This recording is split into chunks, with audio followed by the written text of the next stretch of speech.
Hi friends, ఈరోజు వార్తల్లో నిలిచిన కరెంట్ అఫైర్స్లోని మొదటి అంశం. తెలంగాణ రాష్ట్రంలో ప్రజాపాలన సెప్టెంబర్ 17 నుంచి మొదలవుతుంది. మరి తిరిగి అర్హులకు అందరికీ రేషన్ కార్డులు, ఆరోగ్య కార్డులు అనేవి ఇస్తారు. 10 రోజుల పాటు వివరాలను సేకరించి ఆరోగ్యశ్రీ, సీఎంఆర్ఎఫ్ ఇక ఆరోగ్య కార్డులే ప్రామాణికమంటూ ప్రజల ఆరోగ్యంతో చెలగాటమాడితే చర్యలు తప్పవని, డెంగీ జ్వరాల నివారణకు చర్యలు చేపట్టాలని ఉన్నతాధికారులతో సీఎం రేవంత్ రెడ్డి సమీక్షించారు. గోషామహల్లో ఉస్మానియా ఆసుపత్రి కొత్త భవనాన్ని 32 ఎకరాల్లో భవన నిర్మాణం చేపట్టే విధంగా వచ్చే ఏడాదిలోపు 15 నర్సింగ్ కాలేజీలకు భవనాలు ఏర్పాటు చేసి స్పీడ్ సమీక్షలో ముఖ్యమంత్రి రేవంత్ రెడ్డి తెలిపారు. తెలంగాణ తల్లి విగ్రహానికి కూడా భూమి పూజ అనేది జరుపుతారు. తెలంగాణ రాష్ట్ర మీడియా కమ్యూనికేషన్ విభాగానికి డైరెక్టర్గా రచయిత, జర్నలిస్టు శ్రీరామ్ కర్రీని నియమిస్తూ సమాచార పౌర సంబంధాల శాఖ ప్రత్యేక కమిషనర్ ఎం హనుమంతరావు మంగళవారం ఉత్తర్వులు జారీ చేశారు. ఎస్సీ గురుకులాల్లో బ్రహ్మకుమారిస్, ఆదిత్య బిర్లా ఫౌండేషన్లతో పలు కార్యక్రమాలు చేపడుతున్నారు. విద్యార్థుల్లో మానసిక ఒత్తిడి తగ్గించేందుకు ధ్యానం, మానసిక ఆరోగ్య తరగతులు నిర్వహించనున్నట్లు గురుకుల సొసైటీ కార్యదర్శి అలగు వర్షిని తెలిపారు. విచ్చలవిడిగా సైబర్ నేరాలు పెరిగిపోతున్నాయని Indian cyber crime coordination centre I four C నివేదికను విడుదల చేసింది. దీంట్లో చూసినట్టయితే జాతీయ సైబర్ నేరాల నమోదు పోర్టల్ ఎన్సీఆర్పీలో నిత్యం 6,000 ఫిర్యాదులు నమోదవుతున్నాయి. గత 6 ఏళ్లలో ఎన్సీఆర్పీకి అందిన వివరాలు చూసినట్టయితే 2019లో 26,049, 2020లో 2,57,777, 2021లో 4,52,414, 2022లో 9,66,790 కేసులు, 2023లో 15,56,218, 2024 జూలై 15 వరకు 11,21,112 కేసులు అనేవి ఫిర్యాదులు అనేవి వచ్చాయి. అక్రమదారులకు స్థానిక సంస్థలు నోటీసులు ఇచ్చాకనే వీటిని కూలుస్తున్నామంటూ హైడ్రా కమిషనరు రంగనాథ్ వెల్లడించారు. ఈ హైడ్రా అంటే abbreviation Hyderabad disaster management and assess protection agency. దీనికోసం ఒక ప్రత్యేక చట్టాన్ని రూపుదిద్దుకుంటుందని కమిషనర్ రంగనాథ్ వెల్లడించారు. పోలీస్ స్టేషన్లు త్వరలో అందుబాటులోకి వస్తాయని, హైడ్రాలో పలు విభాగాలు ఏర్పాటు చేస్తామని తెలిపారు. ఓవైసీకైనా మల్లారెడ్డికైనా ఒకే నిబంధన అనేది తెలుపుతున్నారు. ఈ ఓఆర్ఆర్ వరకే ఈ హైడ్రా పరిధి ఉంటుందని, చట్టంలోని 405 సెక్షన్ ప్రకారం రోడ్డు ఆక్రమణలకు కూడా నోటీసులు ఇవ్వకుండా కూల్చవచ్చని తెలిపారు. తెలుగు రాష్ట్రాల నుంచి 4 జాతీయ ఉత్తమ ఉపాధ్యాయ అవార్డులనేవి అందజేస్తుంది కేంద్ర ప్రభుత్వము. జాతీయ ఉపాధ్యాయులు పురస్కారాలు 2024కు ఆంధ్రప్రదేశ్, తెలంగాణ రాష్ట్రం నుంచి 2 చొప్పున 4 అధ్యాపకులు ఎంపికయ్యారు. కేంద్ర విద్యాశాఖ మంగళవారం ఈ అవార్డులను ప్రకటించింది. దేశవ్యాప్తంగా మొత్తం 50 మందిని ఎంపిక కాగా, గురు పూజోత్సవం సందర్భంగా సెప్టెంబర్ 5న ఢిల్లీలో విజ్ఞాన్ భవన్లో వీరికి ఒక్కొక్కరికి ప్రశంసా పత్రం, రజత పథకం, 50,000 నగదును అందజేస్తారు. తెలంగాణ నుంచి తాడూరి సంపత్ కుమార్, సిరిసిల్ల రాజన్న జిల్లా దమ్మన్నపేట ఉన్నత పాఠశాల, పెసర ప్రభాకర్ రెడ్డి ఖమ్మం జిల్లా గ్రామీణ మండలం తిరుమలాయపాలెంలో ఉన్నత పాఠశాలలో వీరిద్దరూ ఎంపికయ్యారు. మిషన్ 100 లక్ష్యంగా సంపత్ కుమార్ తన విద్యార్థులను తీర్చిదిద్దుతున్నారు. జాతీయ ఉత్తమ ఉపాధ్యాయుడిగా ఎంపికయ్యారు. ఇతను గతంలో ఇస్రోకి శాస్త్రవేత్త అవ్వాలనుకుని కాలేకపోయిన నేపథ్యంలో గ్రామీణ ప్రాంత విద్యార్థులను ఆవిష్కర్తలుగా తీర్చిదిద్దాలనే లక్ష్యంతో మిషన్ 100 కార్యక్రమాన్ని రూపొందించి అందులో భాగంగా 53 మందిని ఆవిష్కర్తలుగా తీర్చిదిద్దారు. ఇప్పటి వరకు 16 జాతీయ, 8 ఇంటర్నేషనల్, 30కి పైగా రాష్ట్ర స్థాయి పురస్కారాలు పొందారు. జాతీయ బాలల సైన్స్ కాంగ్రెస్లో వరుసగా 2018 నుంచి 23 వరకు స్వర్ణ పథకాలు అనేవి గెలుపొందించుకున్నారు సంపత్ కుమార్ ఆధ్వర్యంలో విద్యార్థులు. ఇక పాఠశాలకు జీవం పోస్తున్న ప్రభాకర్ రెడ్డి జాతీయ ఉత్తమ ఉపాధ్యాయుడిగా 2024 దక్కించుకున్న ప్రభాకర్ రెడ్డి సారు ఈయన ప్రభుత్వ ఉన్నత పాఠశాలలో ఖమ్మం జిల్లాలో జీవశాస్త్ర ఉపాధ్యాయుడిగా పనిచేస్తున్నారు. ఇతను పలు కార్యక్రమాల్లో విద్యార్థులను ప్రోత్సహించడంతో పాటు టీ షార్ట్, విద్యా నిపుణ, దూరదర్శన్ వంటి కార్యక్రమాల్లో దాదాపు 49 పాఠాలను బోధించారు. తెలుగు అకాడమీ ఆధ్వర్యంలో కూడా పలు పాఠ్యపుస్తకాల రూపకల్పనలో భాగం అయ్యారు. మనకు లింగ నిర్ధారణ చేయడానికి గర్భధారణ అయిన తర్వాత పుట్టేది ఆడబిడ్డ మగబిడ్డ అనేది మగవారిలో ఉండే ఎక్స్ క్రోమోజోము, వై క్రోమోజోము అనేవి ఇవి రెండిట్లో వై క్రోమోజోము నిర్ధారణ చేస్తుంది. 30 కోట్ల ఏళ్లుగా అది ఏకంగా 95% పైగా కృషించిపోయినట్టు సైంటిస్టులు తెలిపారు. ఈ ధోరణి ఇలాగే సాగితే మగవారి పుట్టుక కారణమయ్యే వై క్రోమోజోమ్ మరో 1 కోటి ఏళ్ల తర్వాత కూడా మనం పూర్తిగా మార్చలేకపోతున్నామని, 1393 జన్యువులు ఇప్పటికే మాయమయ్యాయని తన పరిశోధకంలో తెలిపారు. Genetics professor scientist Jennifer Marshall Graves వివరించారు. కునో మధ్యప్రదేశ్లోని కునో నేషనల్ పార్కులో నమీబియా నుంచి తీసుకొచ్చిన చిరుతలలో మంగళవారం ఒక చిరుత ఉదయం 10:30 చీతా పొదల్లో ఎటువంటి కదలిక లేకుండా కనిపించింది అధికారులు తెలిపారు. చీతా తలతో సహా సగం దేహభాగం నీటిలో మునిగి ఉందన్నారు. మృతికి కారణాన్ని పోస్టుమార్టం అనంతరం వెల్లడిస్తామని తెలిపారు. ఏటా 12 నుంచి 15 చీతాల చొప్పున 5 ఏళ్ల పాటు తీసుకురానున్నారు. బీఎస్పీ అధ్యక్షురాలిగా మాయావతి మళ్లీ ఎన్నికయ్యారు. 68 సంవత్సరాల వయసులో ఏకగ్రీవకంగా ఆమె అధ్యక్షత అనేది ఎన్నిక జరిగింది. 2003లో తొలిసారిగా బీఎస్పీ అధ్యక్షురాలుగా బాధ్యతలు చేపట్టిన మాయావతి అప్పటి నుంచి ఆ పదవికి ఎన్నికవుతూనే ఉన్నారు. హర్యానా, జమ్మూ కాశ్మీర్, మహారాష్ట్ర, జార్ఖండ్, ఢిల్లీ అసెంబ్లీ ఎన్నికల్లో బీఎస్పీ పోటీ చేస్తుందని మాయావతి తెలిపారు. ఎన్కెఫలైటిస్ వైరస్తో అమెరికాలో ఒకరు మృతి చెందారు. ఈ రాష్ట్రంలో 10 ఏళ్ల తర్వాత ఈ ఇన్ఫెక్షన్ తొలిసారిగా వెలుగు చూసింది. బాధితుడు నాడీ వ్యవస్థకు సంబంధించిన రుగ్మతలతో ఇటీవల ఆసుపత్రుల పాలయ్యాడు. ఉత్తర భారతదేశంలో వాయు కాలుష్యం తీవ్రంగా నమోదైందని జాతీయ పరిసర వాయు నాణ్యత ప్రమాణాలు నాక్స్ ప్రకారం సూక్ష్మ కాలుష్య రేణువులు PM2.5 ఘనపు మీటర్లు 40కి మించకుండా ఉండకూడదు. దేశంలో 700 జిల్లాల్లో PM2.5 రేణువుల స్థాయిని పరిశోధకులు అంచనా వేశారు. రైల్వే బోర్డుకి 47వ చైర్మన్గా సీఈఓగా ఇండియన్ రైల్వే మేనేజ్మెంట్ సర్వీసెస్ అధికారి సతీష్ కుమార్ నియమితులయ్యారు. కేంద్ర నియామక వ్యవహారాల కేబినెట్ కమిటీ ఆమోదంతో ఈ నియామకం అనేది జరిగినట్లు సిబ్బంది వ్యవహారాలు శిక్షణ శాఖ మంగళవారం రాత్రి విడుదల చేసింది.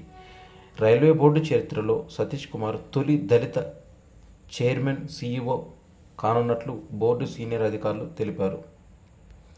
2 కేంద్ర మంత్రులు రాజ్యసభకు ఏకగ్రీవకంగా ఎన్నికయ్యారు. 12లో ఒక్కదానికి 3వ పోలింగ్ అనేది జరుగుతుంది. భారతీయ జనతా పార్టీ నాయకురాలు కిరణ్ చౌదరి మాజీ సీఎం బన్సీలాల్ కోడలు. బీహార్ నుంచి కేంద్ర మాజీ మంత్రి ఉపేంద్ర కుష్వాహా, సుప్రీంకోర్టు న్యాయవాది మనన్ కుమార్ మిశ్రా ఏకగ్రీవకంగా ఎన్నికయ్యారు. ఆంధ్రప్రదేశ్ ఆర్టిఫిషియల్ ఇంటెలిజెన్స్ రాజధానిగా హైదరాబాదు తయారు కానుందని 5-6 తేదీల్లో ప్రపంచ సదస్సును నిర్వహిస్తున్నట్టు Hyderabad software enterprises association HYSEA ఆధ్వర్యంలో సన్నాహక సదస్సు మంగళవారం ఇక్కడ జరిగింది. కంటిరెప్ప నుంచి మెదడులో కణితిని తొలగించారు ఏషియన్ ఇన్స్టిట్యూట్ ఆఫ్ గ్యాస్ట్రోఎంటరాలజీ వైద్యులు. ఇలా పుర్రెపై ఎలాంటి కోతలు లేకుండా ఎండోస్కోపిక్ లాటరల్ ట్రాన్స్ ఆర్బిట్ విధానంలో కంటి పై భాగం నుంచి మెదడులోకి వెళ్ళి ఈ క్లిష్టమైన చికిత్స చేశారు. ఈ చికిత్స దేశంలో మొట్టమొదటి కావడం విశేషం. ఎన్ఎస్జీ కొత్త డీజీగా శ్రీనివాసన్ ఉగ్రవాద నిరోధక కార్యకలాపాలు నిమగ్నమయ్యే జాతీయ భద్రతా దళం కొత్త డైరెక్టర్ జనరల్గా సీనియర్ ఐపీఎస్ అధికారి బి శ్రీనివాసన్ నియమితులయ్యారు. ఇతను 1992 బ్యాచ్ ఐపీఎస్ అధికారి. అమ్మ అంటే association of Malayalam movie artist అధ్యక్ష పదవికి అగ్రకథానాయకుడు మోహన్ లాల్ రాజీనామా చేశారు. చిత్రసీమలో మహిళలపై జరుగుతున్న లైంగిక వేధింపులు, కాస్టింగ్ కౌచ్ అఘాయిత్యాల గురించి ఇటీవల జస్టిస్ హేమా కమిటీ సమర్పించిన నివేదికను దృష్టిలో ఉంచుకొని ఈ నిర్ణయాన్ని తీసుకున్నారు మోహన్ లాల్. కోవిడ్-19కు నాసికా టీకాను అభివృద్ధి చేసింది ఇండియన్ ఇమ్యునలాజికల్స్ లిమిటెడ్. ఆస్ట్రేలియాకు గిఫ్రిత్ యూనివర్సిటీ భాగస్వామ్యంతో దీన్ని తీసుకొచ్చింది. కోవిడ్-19 నివారణలో భాగంగా సరికొత్త సాంకేతికతతో ఈ టీకాను తీసుకొచ్చినట్లు Indian immunological limited managing director K Anand Kumar వెల్లడించారు.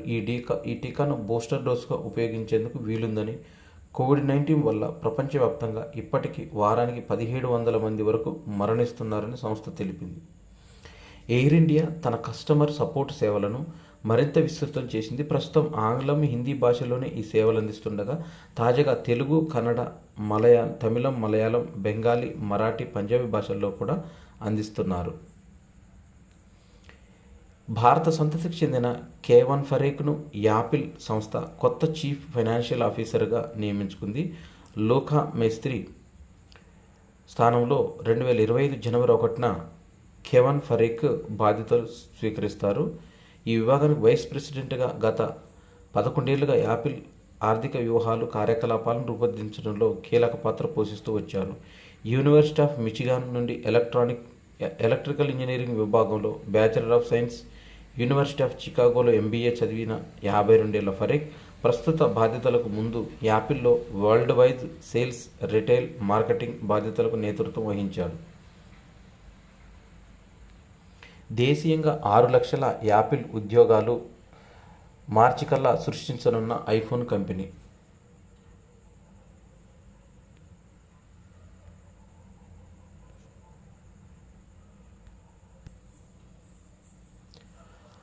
ఐటీ పరిశ్రమ సమాఖ్య నాస్కామ్ అంటే abbreviation national association of software and services companies చైర్పర్సన్గా shop labs India MD Sindhu Gangadharan 2024 సంవత్సరం ఆగస్టు 26న నియమితులయ్యారు.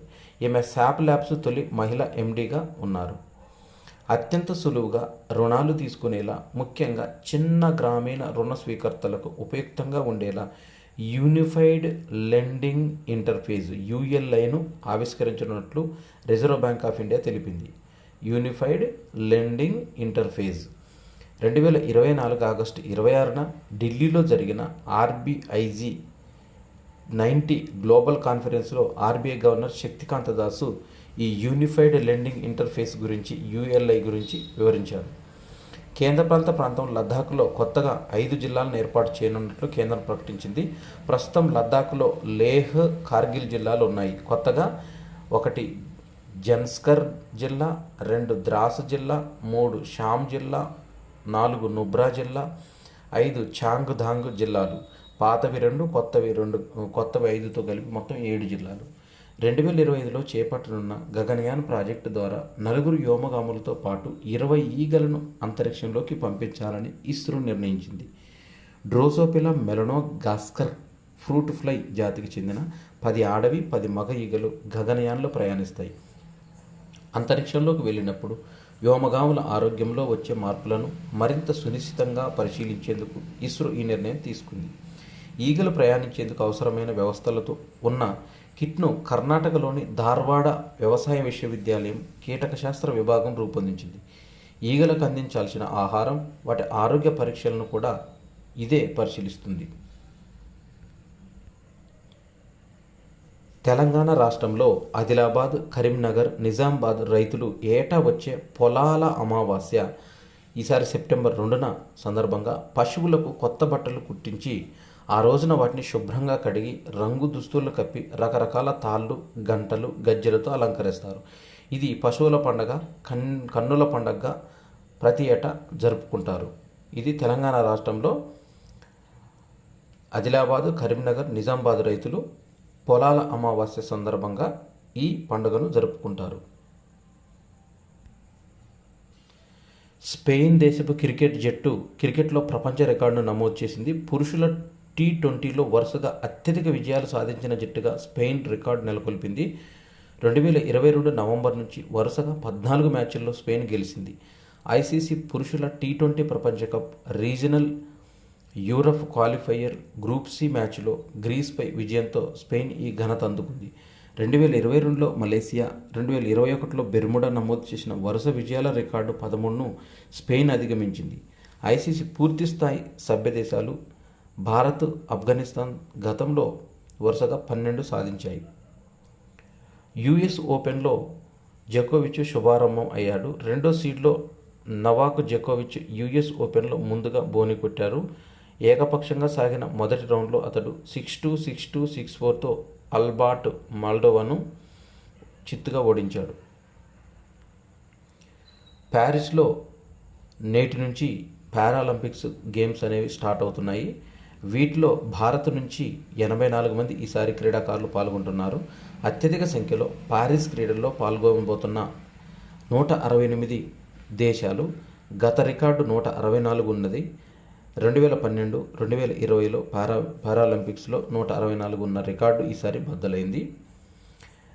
అత్యధిక సంఖ్యలో ఈ పోటీలో పాల్గొంటున్న చైనా అథ్లెట్లు 282 మంది. వీటిలో 124 మంది పురుషులు, 150 మంది మహిళలు ఉన్నారు. బ్రెజిల్ 255 తర్వాతి స్థానంలో ఉంది. ఇక అథ్లెటిక్ బరిలో నిలిచిన క్రీడాకారులు 1135. 164 పతక ఈవెంట్లలో వీళ్ళు పోటీ పడుతున్నారు. ఈసారి పారాలింపిక్స్లో బరిలో ఉన్న శరణార్థ అథ్లెట్లు మొత్తం 8 మంది ఉన్నారు.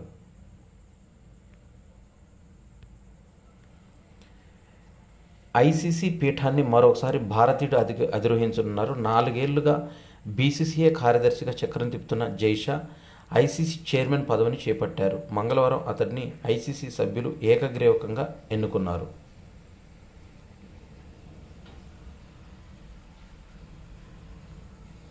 టీ20 ప్రపంచ కప్నకు భారత జట్టు సిద్ధమవుతుంది.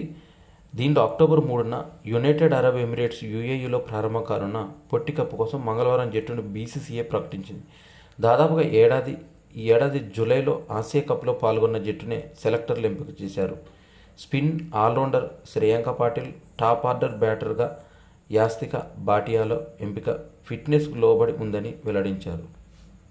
టీమిండియాలో Harmanpreet captain, Smriti Mandhana vice captain, Shafali Verma, Deepti Sharma, Jemimah Rodrigues, Richa Ghosh wicket keeper, Yastika Bhatia wicket keeper, Pooja Vastrakar, Arundhati Reddy, Renuka Singh, Dayalan, Hemalatha, Asha Sobhana, Radha Yadav, Shreyanka Patil, Sanjeevan.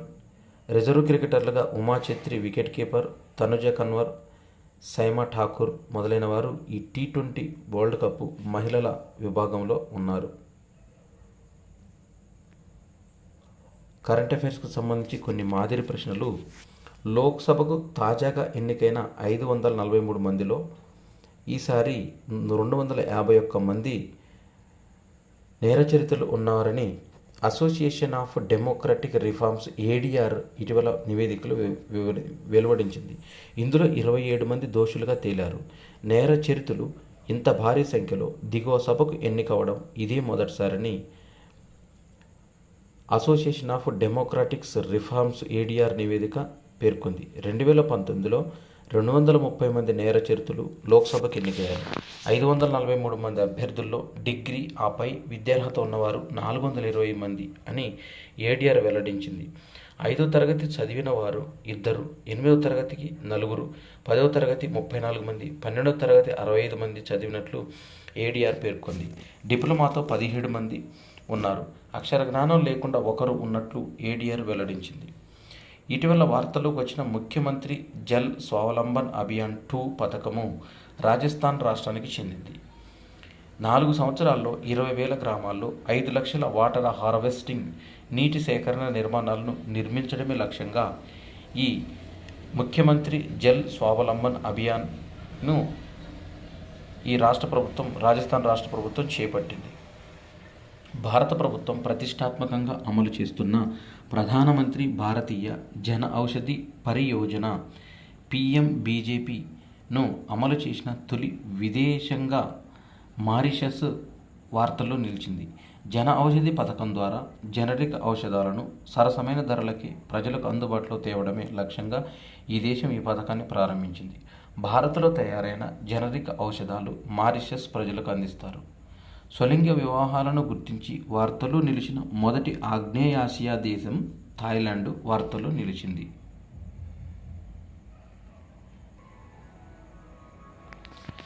ఇవి ఆగస్టు 28, 2024కు సంబంధించిన కరెంట్ అఫైర్స్. ఈ వీడియోలో చర్చించిన ముఖ్యమైన పేపర్ కటింగ్స్ అన్నీ కూడా వీడియో లింక్తోని కమ్యూనిటీలో పోస్ట్ చేస్తాను. అక్కడ పేపర్ కటింగ్స్ చదువుకోవడానికి చాలా సులభంగా ఉంటుంది. ఈ వీడియో నచ్చినట్టయితే లైక్ చేయండి, షేర్ చేయండి, కామెంట్ చేయండి. నా ఛానల్ సబ్స్క్రైబ్ చేసుకోవడం ద్వారా నేను చేసే వీడియోస్ అన్నీ కూడా మీకు నోటిఫికేషన్ రూపంలో వెలువడతాయి. Thanks for watching.